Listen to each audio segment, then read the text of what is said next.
Chakramata YouTube channel ವೀಕ್ಷಕರಿಗೆ ನನ್ನ ಹೃತ್ಪೂರ್ವಕ ನಮಸ್ಕಾರಗಳು.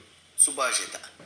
ನಮಗೆ ಪರಿಚಿತವಾದ ಪ್ರತಿಯೊಬ್ಬರೂ ನಮ್ಮ ಜೊತೆ ಇಲ್ಲದಿರಬಹುದು, ಆದರೆ ಅವರೊಂದಿಗೆ ಕಳೆದ ಸಂತೋಷದ ಕ್ಷಣಗಳು ಸಮಾಧಾನದೊಂದಿಗೆ ಶಾಶ್ವತವಾಗಿರುತ್ತದೆ. ಸದಾ ನಮ್ಮೊಂದಿಗೆ ಅದು ಶಾಶ್ವತವಾಗಿ ಇರುತ್ತೆ. ಇವತ್ತು ದಿನಪಂಚಾಂಗಕ್ಕಿಂತ ಮುಂಚೆ ಇಲ್ಲಿ ಒಬ್ಬರು ವಾಟ್ಸಪ್ಪಲ್ಲಿ ವಿಕ್ರಮಾಚಾರ್ಯ ಅನ್ನೋರು ಪಿಚಾಚಿಗಳ ಬಗ್ಗೆ ಕಿರುಪರಿಚಯದ ಬಗ್ಗೆ ಕಳಿಸಿದ್ದಾರೆ. ಅದನ್ನು ತಿಳ್ಕೊಳ್ಳೋಣ. ಭೂಲೋಕದಲ್ಲಿ ಅತ್ಯಂತ ಹೇಯ ಜನ್ಮದ ಅದು ಪಿಶಾಚಿ ಜನ್ಮ. ಜನ್ಮ ಅಂದರೆ ಪಿಶಾಚಿ ಜನ್ಮ, ಹೇಯ ಜನ್ಮ. ಅದು ಬರಬಾರ್ದು. ಯಾಕೆ ಬರುತ್ತೆ? ಆ ಜನ್ಮ ಹೇಗೆ ಬರುತ್ತದೆ? ಅನೇಕ ಕಾರಣಗಳಿವೆ. ಪ್ರಸ್ತುತದಲ್ಲಿ ನಾವೇನು ಮಾಡ್ತೀವಿ? ಸಂಧ್ಯಾ ವಂದನೆ ಮಾಡಲ್ಲ, ಶ್ರದ್ಧೆಯಿಂದ ಮಾಡಿದ್ರೆ ಇದು ಬರಲ್ಲ, ಮಾಡಲ್ಲ. ಮನೆ ದೇವರಿಗೆ ಕೈ ಮುಗಿಯಲ್ಲ, ದೀಪ ಹಚ್ಚಲ್ಲ, ಟೈಮ್ಗೆ ಎದ್ದೇಳಲ್ಲ. ಬೆಳಿಗ್ಗೆ ನಾವು ಯಾವಾಗಲೂ ಸೂರ್ಯಕ್ಕೆ ಹುಟ್ಟಿದ ಮೇಲೆ ಎದ್ದೇಳ್ತೀವಿ. ಗೊತ್ತಾಯ್ತಾ? ಗೀತಾವಾಕ್ಯ ಸಂವಾದ ನಾವು ಇವನಿಗೆಲ್ಲ ದೇವ್ರನ್ನ ನೆನೆಸ್ಕೋಬೇಕು. ಅನ್ಯ ದೇವತೆಗಳ ನೈವೇದ್ಯವನ್ನು ಸ್ವೀಕರಿಸಿದರೆ, ಕೇವಲ ದಾನ ತೆಗೆದುಕೊಳ್ಳುವ ಪ್ರವೃತ್ತಿ ಇದ್ದರೆ ದಾನ ತಗೊಳ್ಳೋದು, ಆದರೆ ದಾನಕ್ಕೆ ತಕ್ಕರಿಗೆ ದಾನ ಮಾಡಬೇಕು. ಆಮೇಲೆ ಅದಕ್ಕೆ ಪ್ರಾಯಶ್ಚಿತವನ್ನು ಗಾಯತ್ರಿ ಮಂತ್ರವನ್ನು ಹೇಳ್ಕೋಬೇಕು. ಇಲ್ಲದೆ ಹೋದರೆ ಅವೆಲ್ಲ ಆಗತ್ತೆ. ಆ ಜನ್ಮ ಯಾಕೆಷ್ಟು ಹೇಯ? ವಿಪರೀತ ಹಸಿವು, ಬಾಯಾರಿಕೆ, ಆದರೆ ಸ್ವತಂತ್ರವಾಗಿ ತಿನ್ನಲಾಗದು, ಕುಡಿಯಲಾಗದು. ಯಾವ ಪಿಚಾಚಿ ಜನ್ಮ ಬಂದರೆ ವಿಪರೀತ ಹಸಿವು ಆಗತ್ತೆ, ಬಾಯಾರಿಕೆ ಆಗದ್ರೆ ಸ್ವತಂತ್ರವಾಗಿ ತಿನ್ನಕ್ಕಾಗಲ್ಲ, ಕುಡಿಯಲಕ್ಕಾಗಲ್ಲ. ಮತ್ತೊಬ್ಬರ ದೇಹವನ್ನು ಪ್ರವೇಶಿಸಿಯೇ ತಿನ್ನಲು ಕುಡಿಯಲು ಸಾಧ್ಯ. ಬೇರೆ ದೇಹವನ್ನು ಅದು ಪ್ರವೇಶ ಮಾಡುತ್ತೆ, ಯಾವಾಗ ತಿನ್ನೋದು ಕುಡಿಯೋದು ಆಗತ್ತೆ. ನೀರು ಅದಕ್ಕೆ ಬೆಂಕಿಯಂತೆ ಕಾಣುವುದು.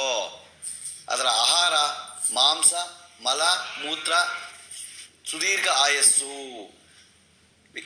ಅದರ ಆಹಾರ ಯಾವುದು? ಮಾಂಸ, ಮಲ, ಮೂತ್ರ, ಸುದೀರ್ಘ ಆಯಸ್ಸು. ಗೊತ್ತಾಯ್ತಾ? ಅದನ್ನು ನಾವು ತಿಳ್ಕೊ. ಬ್ರಹ್ಮ ರಾಕ್ಷಸ, ಪಿಶಾಚಿಗಳಲ್ಲಿ ಯಾವ್ಯಾವ ಥರ ಇದೆ? ಬ್ರಹ್ಮ ರಾಕ್ಷಸ, ಕೂಷ್ಮಾಂಡ, ಡಾಕಿನಿ, ಶಾಕಿನಿ. ಪಿಚಾಚಿಗಳ ಲಕ್ಷಣ ಏನೇನು?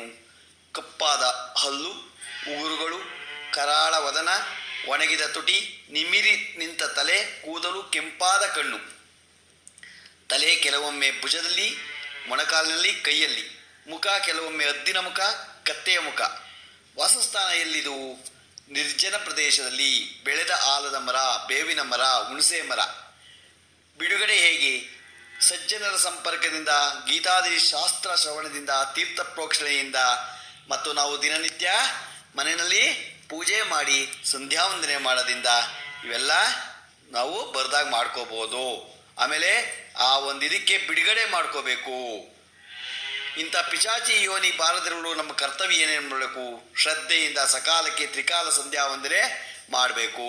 ತ್ರಿಕಾಲ ಆಗದೆ ಹೋದರೂ ಒಂದಾವರ್ತಿನಾದರೂ ಮಾಡಲೇಬೇಕು.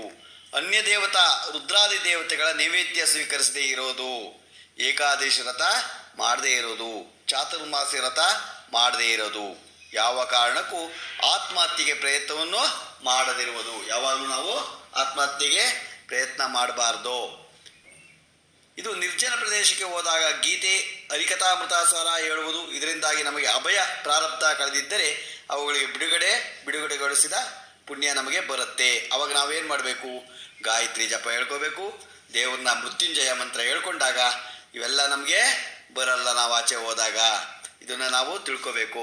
ಇವತ್ತು ನಾವು ಪಿಚಾಚಿಗಳ ಬಗ್ಗೆ ತಿಳ್ಕೊಂಡ್ವು. ಈಗ ದಿನಪಂಚಾಂಗ ತಿಳ್ಕೊಳ್ಳೋಣ. ದಿನಾಂಕ 11/9/2024 ಬುಧವಾರ. ಶ್ರೀ ಕ್ರೋಧಿನಾಮ ಸಂವತ್ಸರ, ದಕ್ಷಿಣಾಯನ, ವರ್ಷ ಋತು ಭಾದ್ರಪದ ಮಾಸ, ಶುಕ್ಲ ಪಕ್ಷ, ತಿಥಿ ಅಷ್ಟಮಿ 5:55, ನಕ್ಷತ್ರ ಜ್ಯೇಷ್ಠ, ಸಾಯಂಕಾಲ 5 ಗಂಟೆ 7 ನಿಮಿಷ, ಮಳೆ ಪೂರ್ವಭಾದ್ರ 4ನೇ ಪಾದ, ರಾಹುಕಾಲ 12:19 1:51, ಗುಳಿಕ ಕಾಲ 10:47 12:19, ಯಮಗಂಡ ಕಾಲ 7:43 9:15. ಇವತ್ತು ಯಾರು ಹುಟ್ಟುಹಬ್ಬ ಆಚರಿಸ್ಕೊತಿದ್ರು, ಮದುವೆಯಾದ ದಂಪತಿಗಳು ವಾರ್ಷಿಕೋತ್ಸವ ಆಚರಿಸ್ಕೊತಿರೋರಿಗೆ ನಮ್ಮ ಹೆಬ್ಬಳದು ಶ್ರೀಚಕ್ರಮಾತಾ ಯೂಟ್ಯೂಬ್ ಚಾನಲ್ ಕಡೆಯಿಂದ ಶುಭ ಕಾಮನೆಗಳನ್ನು ತಿಳಿಸ್ತೀವಿ. ದೇವರು ಅವರಿಗೆ ಆಯಸ್ಸು, ಆರೋಗ್ಯ, ಐಶ್ವರ್ಯ ಎಲ್ಲ ಕೊಟ್ಟು ಕಾಪಾಡಲಿ ಅಂತ ನಾನು ಕೇಳ್ಕೊತೀನಿ. ನಮ್ಮ ಹೆಬ್ಬಳದು ಶ್ರೀಚಕ್ರಮಾತಾ ಯೂಟ್ಯೂಬ್ ಚಾನಲ್ ಯಾರು ಸಬ್ಸ್ಕ್ರೈಬ್ ಆಗಿದ್ರು ದಯಮಾಡಿ ಸಬ್ಸ್ಕ್ರೈಬ್ ಆಗಿ. ಇದು ನಿಮ್ಮದೇ ಚಾನಲ್ ಆಗಿದ್ದರಿಂದ ನಮ್ಮ ಲಿಂಕನ್ನು ಬೇರೆ ಗ್ರೂಪ್ಗಳಿಗೆ ಫಾರ್ವರ್ಡ್ ಮಾಡಿ. ನಮಸ್ಕಾರಗಳು, ನಮಸ್ಕಾರಗಳು, ನಮಸ್ಕಾರಗಳು.